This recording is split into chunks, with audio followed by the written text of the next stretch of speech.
record to the computer, and then we're going to open up this. Okay.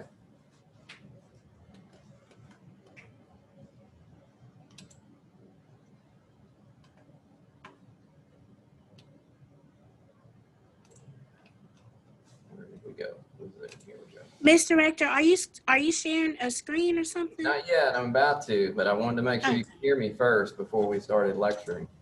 Okay then. All right. So here comes the share. Y'all should see that. Okay. Can you see that? Yep. Yep. I see it. Okay, good. Okay. Okay, and you can hear me. Yes, sir. I can hear you. Okay, great. Thanks for participating. All right. So here is parasitology. So what we're going to do is introduce kind of some terms today. We're going to talk about some definitions. So it's really basic intro, but it is one of the lectures that's going to be on the exam, so you can expect definitions to be there. We're really going to follow pseudoparasites after we do the intro, and then we're going to see pictures of the artifacts. And like I said yesterday in lab, when you look at a microscope slide of a stool sample, it can be very misleading because you've got food sources, you've got meats, you've got vegetables, anything that didn't digest through the digestive system shows up in the stool, and you're like looking at it and they look so much like parasites, okay? So that's going to be our key, and what we're going to work on the first labs is to get that down where we don't have to mistakenly call something a positive and miss it. So we'll be working on that pretty heavy. Public health, malaria, morbidity, and mortality. As you see, malarial morbidity, mortality in the United States over the last 100 years has been decreasing. We know that if you want to think of malaria, you want to think of mosquito control. We know malaria is still a very big problem worldwide, and it definitely is had been a problem in the United States. As you see, cases per 100,000 versus deaths per 100 or million there of the population, and you see that it's pretty much been just nothing in the United States as far as public health goes. But that shows you how it was decreased. So let's look. We got a CDC report here that indicates parasites represent a significant threat to the national health, and you wouldn't know that today because national health is all focused on COVID, which it should be, but other things get pushed to the side, as we've talked about over and over about the United States healthcare system. It's in the moment. And it's real funny to hear people talk about, well, we need to be prepared for the next pandemic. What is going to be the next thing? What is going to be the next thing? Right? And as I've said before, we react. So we'll react once we see what's coming, okay? It's very hard for us to prepare. And a lot of people will say, well, let's just put money into that. Let's make sure that the CDC is well funded. Let's make sure that state health departments are well funded, and you've seen like the response. Just look at the health departments, right? We don't have the staff to handle this. We need to hire contact tracers. We need to hire this. We need the National Guard to help us with the distribution of the vaccine. So you can see that as long as we're not in a pandemic, it's kind of hard to prepare for one because people don't like to spend money and hire people when there's nothing to do, okay? But that being said, we kind of need to run this as a, let's look what happened for this last year. Can we do that again? What are the steps? Where's the money? Do we have to wait on Congress to pass, stimulus bills to give us money to hire, 30 contact tracers so we can call everybody and let them know they've been exposed to a person that's positive? So parasitic infections, we don't think of that as a pandemic. We don't think of that as contagious. We don't think of that as something we need to worry about. This is an individual case probably where you get infected somehow, some way, but it can be in your lab tomorrow. You know, somebody could come in and have a malarial smear on their CBC. Since you are all perfect hematologists now, you would be able to pick that up when you did your, you know, manual diff and you saw your red blood cell inclusions, and you wouldn't ignore that and you wouldn't pass that on as normal with somebody that may be in your hospital with malaria. Same thing with parasites. Maybe something that is bringing them to the hospital, but it may be something that, you know, I always like to look at it as there's somebody usually at a hospital somewhere in the state that's the infectious tropical disease or tropical infectious doctor. That's where most of these will get sent for diagnosing and for help and for drugs that work against the parasites. So how many of you, just thinking of trips, how many of you have been out of the country, not this past year, but in your lifetime, or maybe this past year? I know we have world traveler in front of us. Been out of the country? Yeah. Would you think you went into a situation where maybe sanitation is not the best? Like on a mission trip somewhere, maybe on a vacation spot down in, you know, somewhere in Mexico. So we may have been exposed on some of that, and then you come back and the American doctor thinks you've been sitting here this whole time, and why would you be having diarrhea? It must be a viral infection. And they would pass, maybe not thinking, maybe take a history of physical, and they may feel, you know, hear where you've been lately. Hopefully they would ask that. But that's where I've seen most. I've had students that have come back with parasitic infections because they went on a mission trip, got exposed to some kind of food source that wasn't cooked, that was a water source that wasn't filtered or disinfected, where they didn't come up with something, and they came back with it. And one was debilitated. It actually infected the intestine and destroyed a lot of the intestine. She had to have it removed. So these aren't things that we don't have to worry about. That's the take home that we want to see. CDC, the director, they're more common in the US than people realize. And we need to do research to learn more about these infections. And I hope that you got that note that I gave you yesterday, which is this may be the only time you get to see it, okay? So that's why we're so excited about our new samples and getting in those and making a drop out of those and putting them on a slide and putting those under your eyes on a microscope. Because believe me, chances are in your 5-week micro rotation, parasite may not ever come up in 5 weeks when you're out at St. Bernard's or NEA or Pocahontas, Black River, wherever you're going, Newport, Cersei, wherever you may be going for 5 weeks, parasites might not ever come up in that conversation, and that's fine.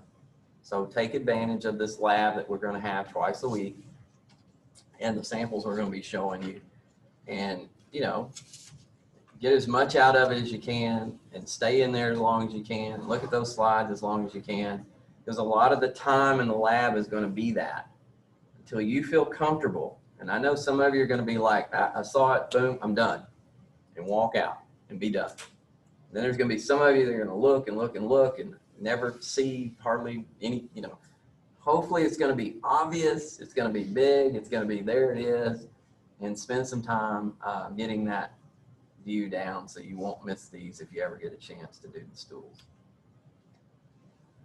So what has spared the United States from many parasitic diseases? Good hygiene and sanitation. So, but we have, you know, we have patients that are homeless. We have patients that are in tent cities, living under awnings or overpasses, taking baths down into the overflow canal. I remember in Memphis, seeing that, where you'd be stopped at a red light and you'd see, you know, the panhandling wanting some money, and then realize that only like 100 yards away was their home. That's where they were living. And a lot of people think they live in you know, excellent living conditions, and they're just doing that because they're lazy and want to make a living. But when you see them in their living situations, you know the United States does have And that's from coast to coast. So whenever you get a chance to go living coast to coast or traveling again, you'll see homeless in Washington, D.C. I've seen homeless in San Diego, California. I've seen homeless in LA. I've seen homeless in Memphis. I've seen homeless here in Jonesboro. Okay, so that will be your ER patient. That might be your ER brought in, and that might be somebody that's having diarrhea that you look at and go, you know, they may have a parasite. Temperate climate seems to help us. We don't have the tropicals, so we don't have the animal reservoirs and the vectors that live in the tropics that live year round and end up being. And what I hope you get from the later lectures is that we have a lot of help with these parasite infections. A lot of our little critters around in the water sources and land will harbor these until they can get into the human. So we'll see that later. So we got some vocabulary. Symbiosis is our first one. The first word that we look at is a permanent association of two organisms that cannot exist independent of one another.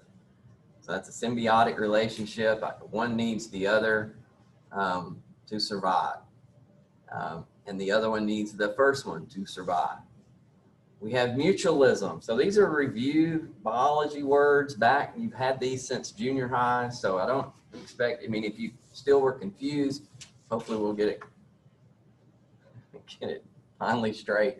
Mutualism, where both organisms benefit from their relationship. You see this with the lichens and the fungus and the algae. Commensal organisms, they live in close association with one another. With another organism, the host, and a relationship with it is beneficial to the commensal without harming the host. So we have an organism that lives in us, but it's not causing harm to the host. It's a benefit. A parasite is an organism living in close association with another organism. The host derives part or all of its nourishment from the host with detrimental effects. So a parasite is actually going to harm you, but a successful parasite will not kill you, okay? So a parasite infection is usually, you know, you're sick, you're weak, but not to the point where you die and the parasite dies along with you, okay? So the parasite is going to be causing some harm, but not to the detriment of you as killing you. So we have some common view is that all parasites are damaging is misguided. So we want to make sure we say that, because there are some good parasitic infections. While medical textbooks tie parasites to problems such as vitamin deficient, anemia, and diarrhea, critical view of evidence suggests most intestinal parasites infections have no negative impact in a well-nourished person with low overall parasite load. And we'll see this. We've got video proof of this. We're going to watch that relationship continue. And it may not feel the best every day.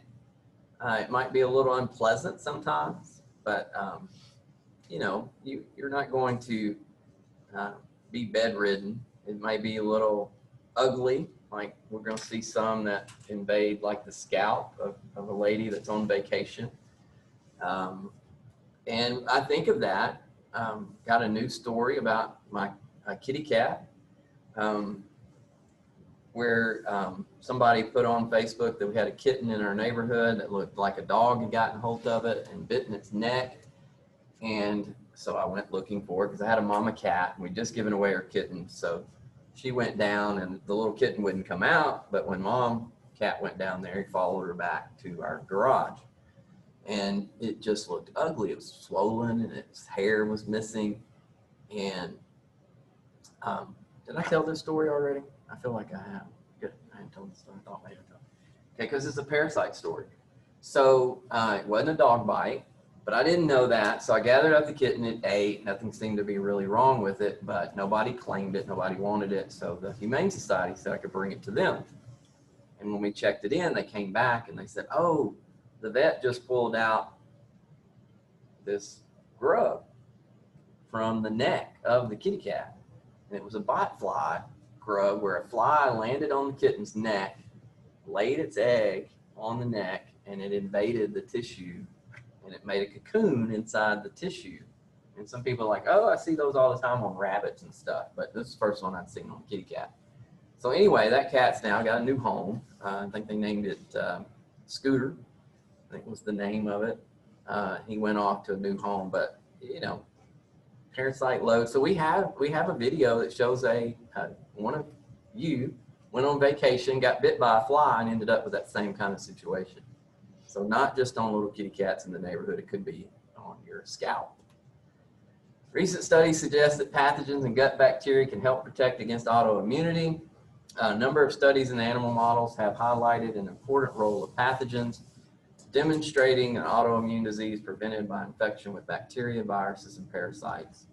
I think we did a lot of this in micro. Everybody here not everybody has been through micro yet, right? Not yet. But we talked a lot about the normal biota of our gut and how that relates to health of the gut. So let's look at some classifications, some more definitions. I know you'll love definitions. Ectoparasite, that means it lives outside the host body. Okay, so it's not indwelling, it may be on the external. Okay. Endoparasite means it lives inside the host. Facultative parasite, for those who are in micro, you know that's capable of both a free living and a parasitic infection. That means it can do both. It can live outside the host, but it can live in the host too. Obligate means it has to be somewhere, right? It has to be completely dependent upon the host. So if it doesn't find a host, it will not survive. Incidental parasites are able to infect a host. They do not originally parasitize. So this is how we find a lot of our infections. So we're the incidental host a lot of times, meaning that the host that the parasite wanted to be with, it got with, and we ingested that. Okay, somehow, some way, either drinking water or eating food that was infected, and we became the incidental host. Pathogenic parasites, they cause injury to the host, cause disease. Pseudoparasites, those are artifacts often mistaken for a parasite. And some of these you're going to go, that has to be a parasite. It looks just like what you were showing us earlier. So it's really hard to distinguish unless they're side by side. So you're not going to see that. You're not going to see a pseudo next to a real in a stool sample. You're going to see a stool sample that has the pseudo or the real. Spurious, a foreign species which pass through the GI tract without infecting the man. So we see that. Life cycles, we'll spend a lot of time, each time we introduce a new parasite, we're going to talk about its life cycle. So we got a lot of CDC, basically drawings showing you a life cycle of the parasite. And so you will take that and we'll put it into a question form. So it might be hard for you at first to think about when I just throw up and say, the question comes in and says, okay, so we're here in this stage, where is that in the life cycle? And you'll have to answer that. So that'll be part of our exams. Parasites have developed a rather complicated life cycle through adaptation to their host and their external environment. Some spend their entire lives within the host. In other cases, they have a dormant stage, quiescent stage, environmentally resistant stage, where you cannot treat it, right? It's kind of hanging out, waiting to find a suitable setting. They undergo active growth and metamorphosis in the free state. So we'll see development, we'll see an egg stage versus, we have names for all these. So then it will start to develop when it finds its new host. And change its actual metamorphosis. It will change itself, okay? Change from one stage to another, undergo developmental stages in another host and the intermediate host. So we'll have all these different stages of development. Any questions so far? Y'all hanging in there? I know it's back to back on the very first lecture day, Wednesday. Good? No, it's not. No, sir, I don't have any questions. Yes. You did have a I said, question? no, sir, I don't have one. Okay, all right, thank you. So the host, where are we on? We are on the second page now? Not yet. We're already on the fourth page? Wow, moving, aren't we?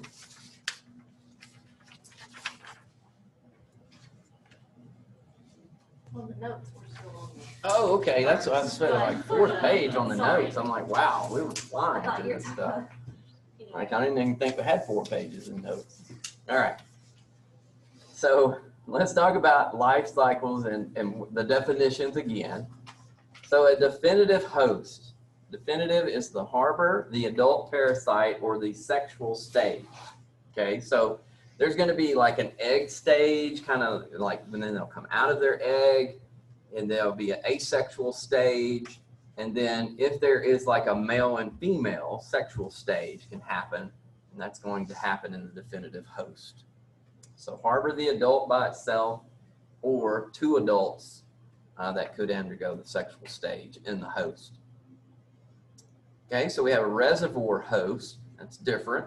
These are the animals which harbor the same parasitic species as man, and additionally, they're sources of infection, making control more difficult. So this will be that step before it gets to the human. So we have a reservoir host, but the same stage is there, okay? Same parasitic species as man, but it's in the reservoir host. So we'll have like, okay, here's a definitive host. Here is the reservoir host. Then we'll talk about intermediate host. They're the species which harbor the developmental stages of the parasite, the larval or the asexual stage. So this may be a fish. It may be a crawfish. We'll go through these on each life cycle. So the knowledge of the life cycle, again, is the most important because it allows control measures. So if we want to think of it, let's think of just a simple one I'm thinking of as a snail. Okay, a freshwater snail seems to be the uptake or where the parasite invades or gets picked up first. So if we can control the freshwater snail population, we control the parasite. Okay, so that's what this means. So we can, if we learn the life cycle, then we can take part of the control method to control it so it never makes it to the adult stage, never makes it to the human. So we can do that.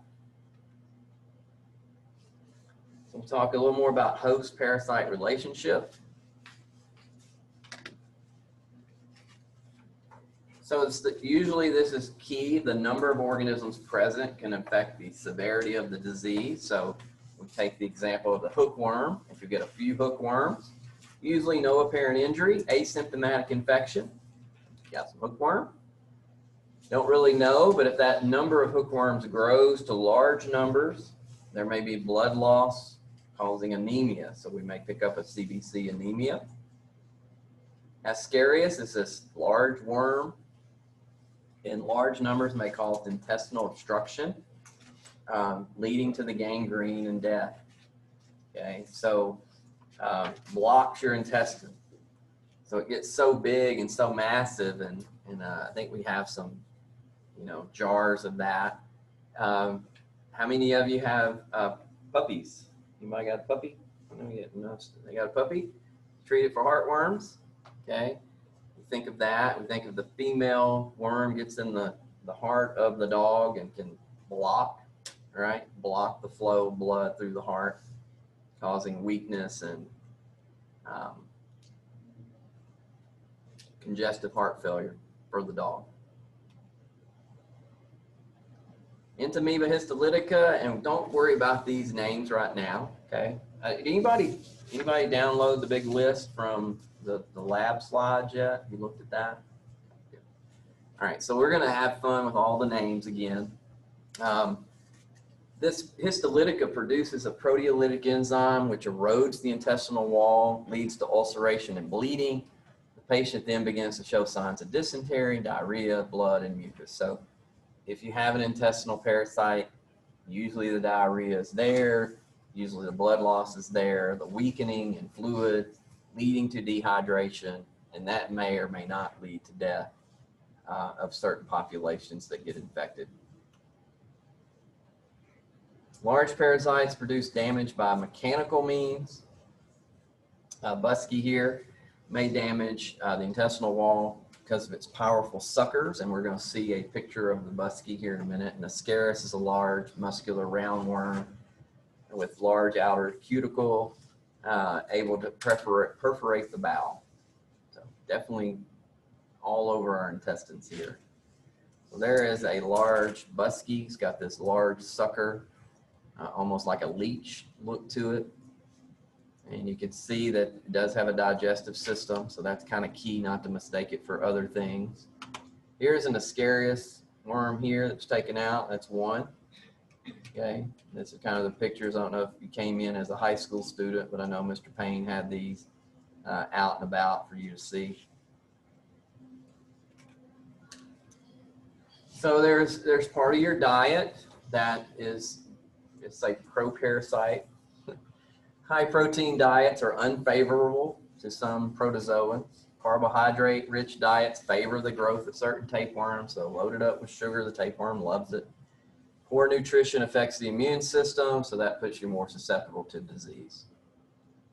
And we see that, you know, when we talk about our patients, when we think of parasitic infection, you know, HIV, just kind of like the same old thing we talked about last semester. HIV patients, chemo patients, radiation patient, you knock the immune system down, and that may set up for a parasitic infection. The helminths, these are the round, you know, large worms. There's no immunity to reinfection, of course. They're just going to invade. The body takes care of those. What blood cell, to give you a little hemo review, what helminth infection, remember that's part of one of the cells that increases in the differential if you have a helminth infection. Who remembers that? Eosinophils. Eosinophils, yay, good job.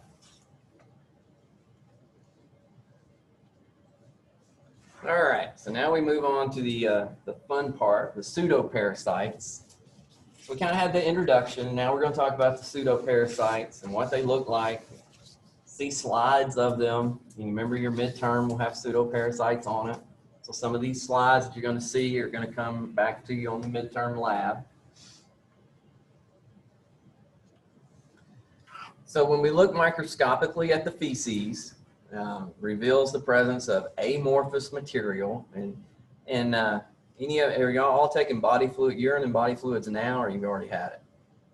Who's already had urines already? All right. Amorphous, right? Remember that from your analysis? Okay. So when you look, and where do we see amorphous in the urine? When does it show up? Have you been that far yet to know what causes amorphous? Anybody? Okay. So this is kind of one of those, hey, can you remember this when you go to clinical? When you take the urine out of the body, what is it? Body temp, right? Where do the nurses put it before you get to it? If they collect it and you aren't there to look at it, where do they put it? Where are they told to put their urinalysis samples before you can analyze it? Take a guess. Not hard. Refrigerated, yes. When you refrigerate urines out of the body, you got a good chance to create amorphosis, okay? Because it crystallizes and it becomes cloudy. So you may, oh, I've got a cloudy urine. And for microbiology, you may think, oh, it's infected. When you see it, when you take it out of the fridge and let it warm up, it never goes back. Okay, so this crystallization actually occurs in urines due to refrigeration. Don't be fooled by that, okay? So amorphous, just like it looks like, oh my gosh. Leah, what would you say? Like some kind of yeast infection you could mistake it for? Like, oh my gosh, it's covered the whole slide, right? It's just crystallizing the material that was already there. So they have like nitric amorphous, and is there any other? There's like 2 or 3 amorphous. Remember? Urics, yes. So that could be in the stool too. It's just kind of like a, I don't know how to say it. It's kind of like a, oh, smearing of some kind, if you want to think of it. Not a smear, but it just kind of covers everything up. Okay, so amorphous material can just kind of be like a granule look too on the slide. Organic, inorganic debris, we talked about that, what you eat and what ends up in your stool. Body cells, let's just say we got some blood cells coming into the stool. Got bloody urine, because usually that may lead to a O&P, because anytime there's blood in the stool, kind of indicates there's something going on. So much of this material would confuse the inexperienced parasitologist, and that's what we're working on this, and that's our goal. So if anybody says, what's the goal of parasitology lab? It's to not be confused by the material that's not parasitic, right? So we want a true parasite, not be calling things, ooh, that looks weird, so it must be a parasite. We don't want you doing that. Okay, so here is a direct wet mount. This is what most of yours will look like. This is a little iodine stained wet mount of a stool. And you can see that it's just covered with stuff, right?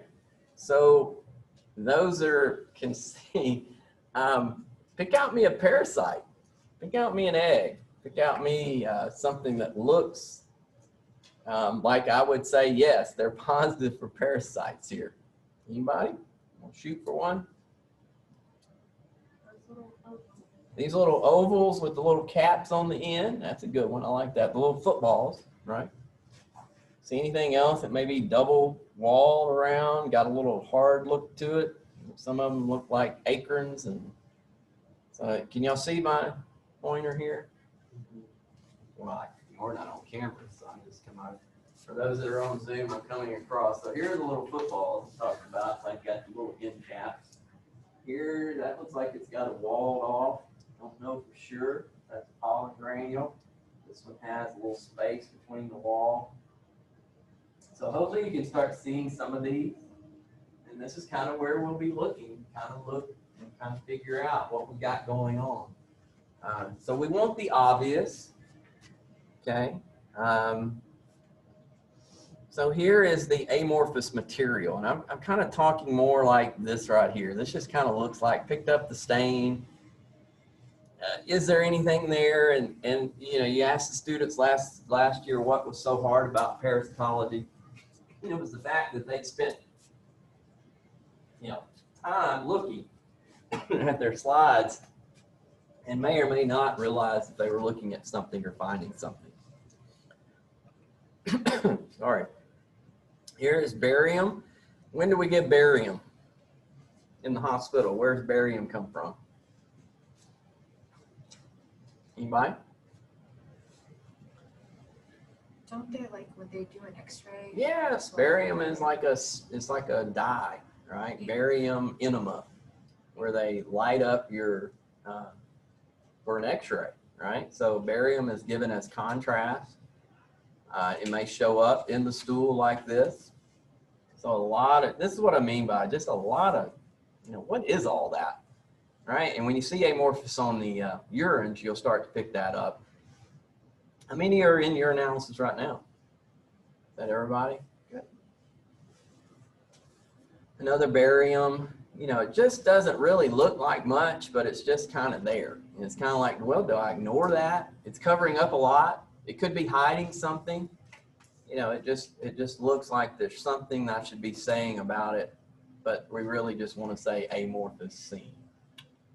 Calcium oxalate crystal, that would be right here, okay, that's one.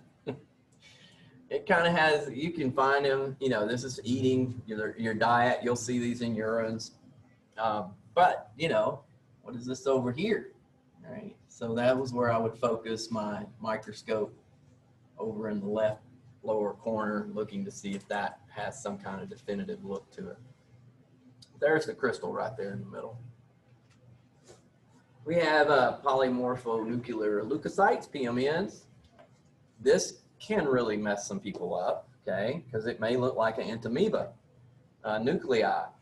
Leukocytes are the most common pseudoparasite reported as a parasite. So white blood cells in the stool give us the look that we get called for an entamoeba, and we'll see that here in just a second. Human cells have no cis wall. That's why I was pointing out the wall to you earlier. They don't have walls. They don't have chromatin bars. They don't have glycogen vacuoles.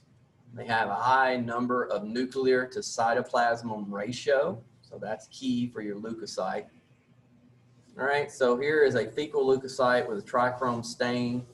So you see these, and somebody might say, well, that's an entamoeba. I see 3 ringlets inside that cell, and that's just the nucleus of the neutrophil.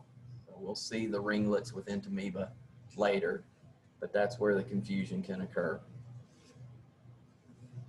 Did you maybe not expecting what? To find fecal leukocytes, but there they are.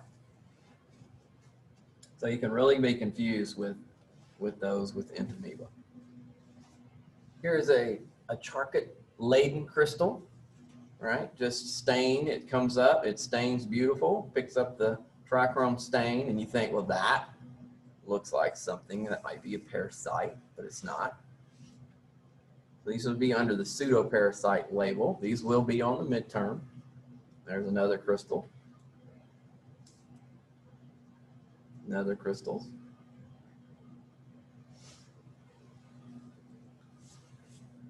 So what about macrophages? They have a big single nucleus. They may ingest red blood cells. So when they ingest those red blood cells, again, they have a high nuclear to cytoplasm ratio. The degenerated forms have darkly staining inclusions, but no nucleus. That's one of the pseudo. So we got PMNs and macrophages can be confusing. Muscle fibers, as we'll see that in a minute. Intestinal, so we may have breakdown of the wall and see muscle fiber. So we look for striations. And we've all seen muscle fiber with the striations here.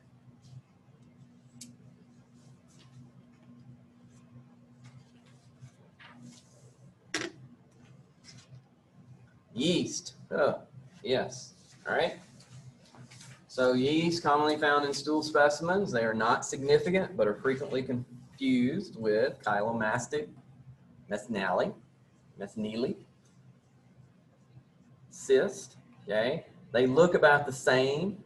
They look like they're budding, okay? The chylomastic cyst. So this is gonna be very, very hard, all right? So we see budding yeast, we hope we see it. Vegetable or parenchymal cells, about the same size of the big worm eggs, the helminth eggs. So you look for thick, smooth walls or irregular shapes and sizes. Starch granules stain blue and black with iodine, so they take up that iodine stain. We have vegetable spirals that can be misleading too. So here is a plant parenchymal cell. Okay, is that? No, it's not. It's not for us to say that's important. Plant parenchymal cell again looks so much like we've got somebody inside here, a big helminth egg that's ready to vegetate out eventually, but that's still a parenchymal cell. Vacuoles here in a parenchymal cell. These are, you know, trophozoa, or these are little guys that are going to come out. No. Parenchymal cells. So they have this confusing double layer wall to them, but not much on the inside. But definitely if you put them side by side, it could be confusing. Vegetable matter, really unique, really looks cool, but it's not a parasite. Here's that vegetable spiral that can be misleading for us because some of our parasites do have a spiral look to them. Again, vegetable spiral.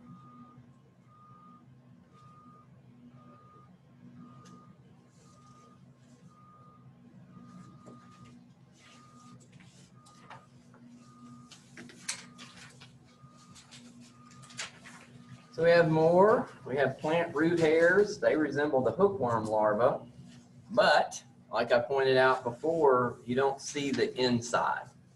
Okay, a root hair is going to look like a hookworm, but it's not going to have the internal structures.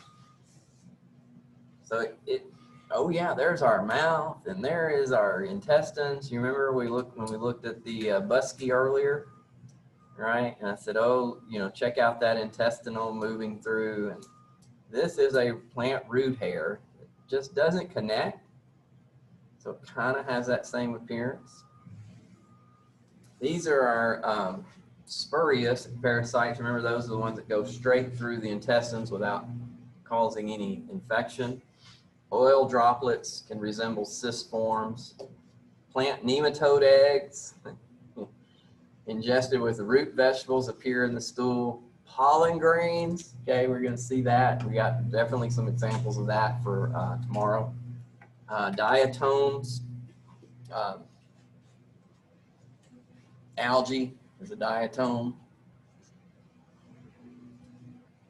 So which one of these, this is a pseudoparasite, the diatom and the cyst, okay, this is the diatom,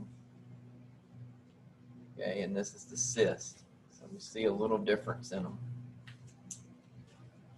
Here's algae. Again, looks like a big, right? The busky being the internal sucker here going through the intestine, but that's just an algae. Fungal spore, that would be tough to lay off. Here's the pollen granule. Remember it said the pollen granule will pick up the iodine because it's starch laden. So it really gets dark with the iodine stain that we add to the sample.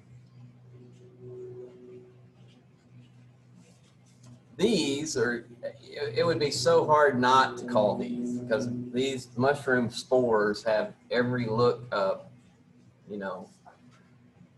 a cyst to it, to me.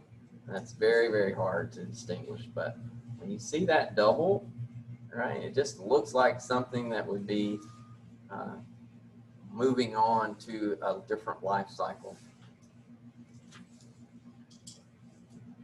Again, plant cell walls. Synthetic fiber, when you do urinalysis, this shows up all the time, right? Somebody gives you a urine and gets fabric fibers or tissue fibers in there, and you may see these in your urine samples too. An unknown object, right? Yeah. So, I mean, you think about a school being so loaded with all this stuff, and like, how would you go about discerning or disregarding or not feel like you needed to say something about this, right? Or try to find that in some kind of atlas or have everybody come by and look. I've got something in the stool. I just don't get it. Is that something we studied in parasitology 5 years ago? I don't know. Let me get my textbook out and look. Let's look. Google it, right? So that will go on. A knowledge of the morphology of the pseudoparasites and artifacts key to their recognition, working in the field, reading wet mounts, stain smears, part of the learning process. When in doubt, ask someone who's experienced. And like I said, there's not going to be that much experience in the lab with you. All right? So you will probably, coming out of this class, be fresher with the visuals as some of the coworkers you're going to be working with. All right. Any questions? We'll stop the share. We'll work on the camera and try to get that back up so you can at least see the camera view if we need it. No questions. We'll call it an end. Let Zoom go, and then I'll ask that. Are y'all staying for the next class too? Y'all are exiting? I didn't know who was behind me. I guess Miss Ron is behind me. We need to clean up on our way out. So we'll see you guys tomorrow in lab.